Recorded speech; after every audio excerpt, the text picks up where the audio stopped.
नमस्कार साथियों, सुबह का वक्त है। सुप्रभात सभी लोगों को, सभी दर्शकों को। बिहार एसटीईटी हो, बिहार शिक्षक बहाली प्राथमिक की हो, सभी बिंदुओं पर हम लोग बात करेंगे। छठे चरण साथ ही साथ सातवें चरण को लेकर के भी बात करेंगे। अगर हम सातवें चरण से शुरुआत करें तो आप सबों को पता है कि तकरीबन लाखों लाख की संख्या में, चाहे वो एस्टेट कैंडिडेट हो या फिर बीटेड सीटेड क्वालिफाई कैंडिडेट हो, वो इंतजार कर रहे हैं। इसी संदर्भ में माध्यमिक शिक्षा निदेशक मनोज कुमार का एक पत्र जारी हुआ है, जो कि छठे चरण की समाप्ति को लेकर के और छठे चरण की जो नियोजन की प्रक्रिया जो चल रही है, उससे संबंधित मार्गदर्शन के संबंध में ये पत्र जारी किया गया है। परंतु सातवें चरण के इंतजार और सातवें चरण की नोटिफिकेशन की जो मांग करने वाले अभ्यर्थी हैं, कल उनके जो धरना है, उनकी जो आंदोलन है, उनको कवर करने कई नेशनल मीडिया भी पहुँचे। बीबीसी तक ने भी कवर किया।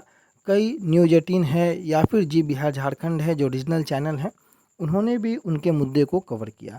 बड़े ज़ोर शोर से यह मुद्दा उठाया जा रहा है सातवें चरण की विज्ञप्ति का, और इस मुद्दे पर सभी लोगों का समर्थन भी होना चाहिए, क्योंकि सातवें चरण का विज्ञप्ति कहीं ना कहीं आपके दबाव से ही निकलेगा। छठे चरण के अभ्यर्थियों की बहाली भी आंदोलन से ही हुई थी, और आप सबों को पता है कि सरकार आंदोलन की ही बातें सुन रही है। दूसरी ओर मनोज कुमार, जो कि माध्यमिक शिक्षा के निदेशक हैं, सभी जिला शिक्षा पदाधिकारी, जिला शिक्षा उप निदेशक, क्षेत्रीय शिक्षा उप निदेशक, जिला कार्यक्रम पदाधिकारी स्थापना, सभी को इन्होंने पत्र प्रेषित किया है। विषय जो है छठे चरण के माध्यमिक उच्च माध्यमिक शिक्षक नियोजन से संबंधित मार्गदर्शन के संबंध में इन्होंने ये पत्र जारी किया है, जिसमें कहना है कि छठे चरण की जो माध्यमिक और उच्च माध्यमिक शिक्षक नियोजन हेतु जो अधिसूचना निर्गत हुई है, जिसकी संख्या 1599 है, दिनांक 28/7/2022 के आलोक में निर्धारित समय तालिका के अनुरूप नियुक्ति की कार्रवाई की जाए। ये बेहद ज़रूरी है, क्योंकि अगर निर्धारित समय तालिका के अनुरूप कार्रवाई नहीं की जाती है तो कहीं ना कहीं इंतज़ार सातवें चरण के अभ्यर्थियों का लंबा होगा।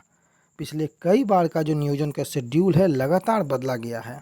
आपको पता है कि 19 फरवरी को ही ये नियुक्ति पत्र वितरण होने वाला था, और कहीं ना कहीं 19 के बाद ये आपको अगस्त का महीना भी अब खत्म होने वाला है। अगस्त के महीने तक ये प्रक्रिया खिंच जाना बेहद दुर्भाग्यपूर्ण है।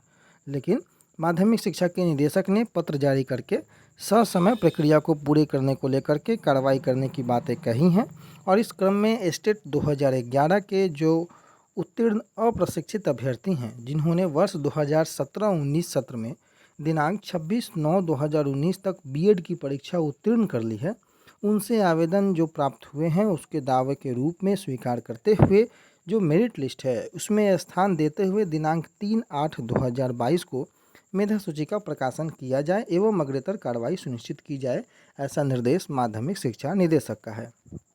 साथ ही साथ नगर निकाय माध्यमिक उच्च माध्यमिक शिक्षक नियोजन एवं सेवा शर्त नियमावली जो 2006 है, जो कि संशोधित होकर 2012, जिसके आधार पर ये बहाली हो रही है, उसके नियम 6 के छठे पॉइंट में क एवं ख के अनुसार नगर निकाय की शिक्षा समिति गठित नहीं होने की स्थिति में नगर आयुक्त, कार्यपालक पदाधिकारी द्वारा मनोनीत जिला स्तर, अनुमंडल स्तर के पदाधिकारी जो हैं वो सदस्य होंगे।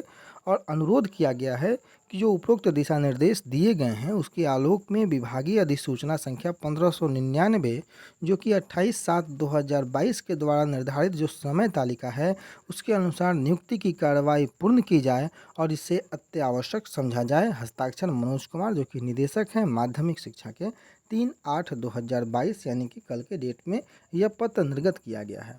यह इशारा है छठे चरण की समाप्ति की ओर, क्योंकि 26 तारीख बेहद नज़दीक है, और भगवान न करे कि कोई ऐसा अड़चन आए कि 26 तारीख में भी कोई बाधा उत्पन्न हो। हालांकि फ़िलहाल ऐसी कोई बाधा उत्पन्न नहीं नज़र आती है, लेकिन तिथि के 2 दिन पहले विभाग ने ऐसा खेल खेला 30 तारीख का कि ये प्रक्रिया 26 तक खिंच गई। परंतु इस बार आम अभ्यर्थियों को सचेत रहना है। 26 अगस्त जो है वो अंतिम तिथि होनी चाहिए, और उसके तत्काल बाद सातवें चरण की जो प्रक्रिया है वो शुरू हो, ऐसा दबाव बनाना चाहिए। लेकिन सितंबर अक्टूबर माह में जो नगर निकाय का चुनाव है, इस पर भी अभ्यर्थियों को ध्यान केंद्रित करना है, सरकार पर दबाव बनाना है कि इस दरमियान अगस्त के महीने में कम से कम जो नियमावली की जो बातें हैं, साथ ही साथ नियोजन का जो शेड्यूल है उसको जारी करवा लिया जाए। भले ही नोटिफिकेशन आप अगस्त के बाद दें, लेकिन एक शेड्यूल जो है वो अगर जारी हो जाए तो ये बहुत ही अच्छी बात होगी। सारे अभ्यर्थियों को मिलकर इस पर ध्यान देने की आवश्यकता है। समय समय पर जो भी महत्वपूर्ण बातें निकल कर आएंगी आप लोगों को हम अवगत कराते रहेंगे। फिलहाल के लिए इतना ही, धन्यवाद।